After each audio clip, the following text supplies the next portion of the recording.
Do you ever have a desire? Do you hold any desires right now that you've been holding for so long? They annoy you?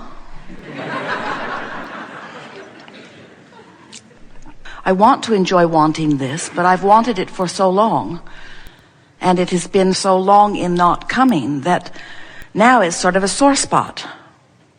I don't want to run into that friend who's going to say, hey, how about that? Did it happen? So I've been avoiding that friend. Sorry I ever told that friend that I wanted that. Because that friend seems like an ever-present presence to remind me that I'm failing at this most important thing that I want. We're poking around at this with a stick to make it a little sore for you, because we want you by the end of this day to come round to feeling exhilaration about each and every so far yet unfulfilled, not yet manifested desire that you hold. We want you to feel good about those things you desire that have not come into your physical manifested experience. Because by the end of this gathering, we want you to understand why they have not come. And more important, we want you to know where to focus in order to allow them to come. But all of this is not for the purpose of helping you to manifest desires that are currently stubborn and slow in coming. The whole point of all of it is so that you can ease up on that tension that you feel in what isn't yet here.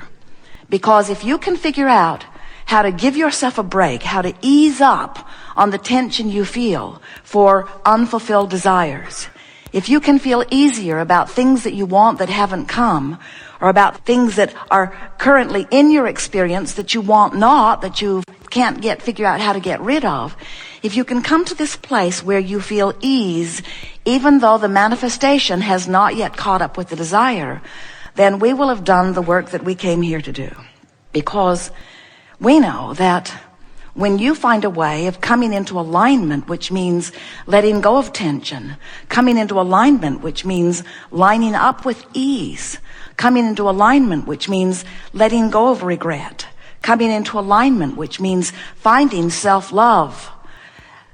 When you find a way of letting go of grudges and find a way to come into alignment with the lover that you are, when you are able to come into alignment with the whole that is you, then your world will feel good right now.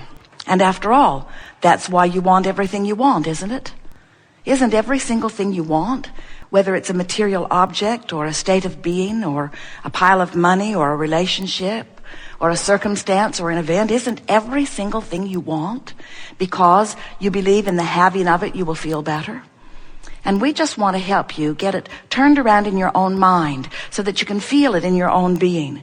We just want you to remember that if you can get yourself to find a way of feeling good, regardless of what's going on. And by that we don't mean look at awful things and feel good about them. We say find a way of feeling good no matter what's going on, which is really about focusing. It's about focusing as best you can towards what feels as good as you can find it. If you can do that, then you can train, and we mean that in every literal sense, you can train your own vibrational patterns into harmony with who you really are and what you really want, and that's what causes a releasing of tension, because that's what causes a releasing of resistance. It's resistance to who you are, meaning resistance to who you are with all of the things that you've been asking for. It's resistance to who you have become that equals negative emotion. So your negative emotion is not your enemy. Negative emotion is your very best friend, because your negative emotion is pointing right at your self-inflicted, and it is every time, self-inflicted resistance, which is the only thing that is holding you apart from who you really are and all of the things that you want. It will feel so good to you to rediscover your own personal empowerment. We see so many of you standing in a place that you don't want to be, with all kinds of uncontrollable circumstances surrounding you. You can't control your economy. You can't control your government. You can't control what's going on with terrorism and violence around. You can't control your own children. You can't control what's going on in your experience. And yet you keep feeling like if you could just control that, and if you could just control that, if you could just find the power to control those circumstances, then you would feel better. And we want today to show you the difference between what you think of as control or power and what we know is ultimate control and empowerment. In other words, when you are wanting to control someone, think about something all out of whack and you are feeling bad as you are observing it. Whether it's about your world economy, whether it's about your own personal experience, something that you cannot control. There are too many moving parts, and as you attempt to control it, you can't.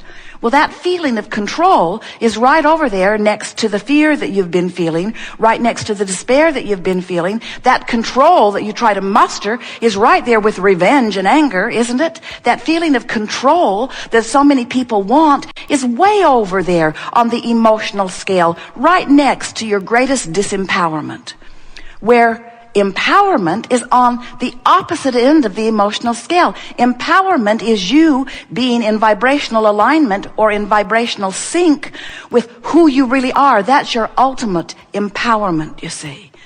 And yet, there are so many people who are really against the idea of seeking any sort of control, because in seeking control, there is a sort of not letting go. And we want you to understand that we agree. You cannot let go and allow who you really are when you are seeking power or when you are seeking control. But if you can find today, and we will lay it out for you in such obvious way, if you can find today the difference between control, which is an outside the vortex attempt at moving circumstances and events in order to get things in a place that they feel better, and true empowerment, which is getting into the vortex and therefore in alignment with who you really are, you will discover some keys that will feel like magic to you. Subtle differences in terminology, huge differences in vibration. And when you discover alignment with this energy that creates worlds, you will find true empowerment. You will find the empowerment that you came forth to express through your creative lens. We're eager to talk with you about anything that is important to you, but all day today, we will be shining a spotlight on who you really are. You think sometimes that the negative emotion that you feel is because you're looking at a condition or a circumstance that isn't pleasing. Someone said, "My lover left and I am sad." And we said, "No, you're not." And she said, "My lover left and now I'm sad." And we said, "No, you're not." "Abraham, what's wrong with you? Can't you hear? My lover left and now I'm sad." And we said, "No, you're not." She said, "All right, I wasn't sad. My lover left. Now I'm sad. I'm sad because my lover left." And we said, "We know that's how it seems, but you're sad because you're focused upon the absence of a lover, when in your vibrational reality is the presence of a lover. And what you want is the presence of a lover. And when you focus upon the absence of a lover, you tear yourself apart. And that's why you feel this negative emotion. You are assigning this sadness to someone else's behavior. We are assigning this sadness to your behavior. We are assigning this sadness to your inability to focus inside the vortex. That's hard to hear. Esther doesn't even want to hear that. Please give me just a little bit of, can't the universe just make me the one exception just this one time? Can't I focus upon the absence of what I want without it being my fault? Can't it be the fault of the person who is displaying the behavior that I'm focused upon? We say, well, that's conditional love if we've ever heard it. Now what are you going to do? Try to control the world so that you can feel better? Oh yeah, that is what you try to do, isn't it? That is what you try to do, but it isn't working out, have you noticed? You have a war on drugs and a war on terrorism and a war on cancer and a war on teenage pregnancy and a war on, and they're all getting bigger, because when you push against unwanted things, you hold yourself outside the vortex where the solution is. And this is the most important thing that we want you to hear. Oh, hear this. We'll say it again and again until you get it.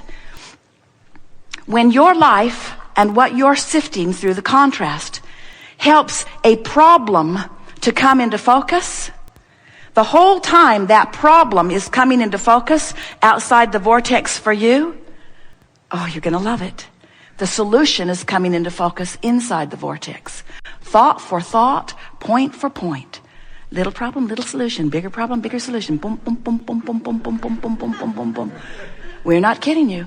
In every moment that through life, you, blessed beings that you are, have carved out and defined with great detail the problem, without even knowing it, you've been carving out with great detail the solution. You just haven't known it because while you're beating the drum of the problem, you don't have access to the solution. But it doesn't mean it isn't there, and it doesn't mean we don't have access to it, and it doesn't mean you can't too if you'll come over here where we are. Don't you like that? So, the other day something's going on. Esther's feeling uncomfortable about it. She said, hey, the good news is we're creating something really wonderful over there where we can't see it. But it's good to know. Isn't it good to know? If we can convince you in this short time that we're together today about the existence of this vibrational reality, if you leave here accepting the reality of this vibrational reality, and then we're able to show you how you can focus yourself there regardless of what's going on over here in your reality, you will find relief immediately. A woman said, I cannot pay my mortgage and I don't know what to do. And we wanted to bring her into the vortex. We wanted her to think hopeful thoughts. She was really stubborn. She didn't want to really do that. She wanted to face reality. But once we were able to convince her that she can't, in this moment, while we're having a conversation with her, she can't produce out of thin air the money to pay her mortgage. It had gone far out of whack. She was not going to manifest those dollars that day, in that moment, in the hour that we spent in conversation. She was not going to manifest those dollars. So she could not change reality. And if her emotion depended upon her reality changing, then she was in for a long, hard winter.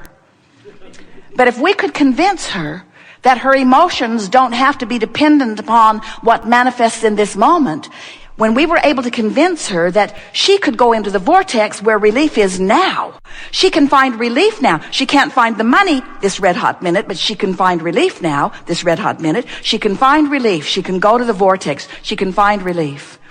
And once we were able to suck her in with our very clever, law-based knowledge, in her absence of resistance, the money came that week.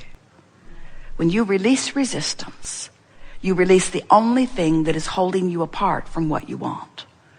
The difference is, so many humans aren't willing to release resistance until the help comes. They say, I want to be over there. And we say, what's over there? And they say, I don't know, I'm over here. We say, well, what would it be like over there? I don't know, I'm over here. Well, try to think about what it's like over there. I can't. I'm so unhappy about what's over here. We say, well, if you could just think about what's over there, you could shift the way you feel. And then, vibrationally speaking, you'll be over there, and then everything else will follow. Now, bring it to me while I'm over here, and then I'll go over there. That's sort of what most people say. Show it to me. Show me the money. Show it to me, and then I will have an emotional response to what is. And we say, that really is the opposite of what the art of allowing is. The art of allowing is finding a way of allowing alignment regardless of what's going on in reality. It's also what unconditional love is. I'm going to find alignment with the love that is me, regardless of the condition that's going on. I'm going to discover unconditional love. I'm going to discover unconditional alignment. I'm going to discover unconditional releasing of resistance. I'm just going to let it go because it doesn't feel good. I'm going to let it go because it doesn't feel good. But you know, we've never seen anyone that could let something go without finding something else.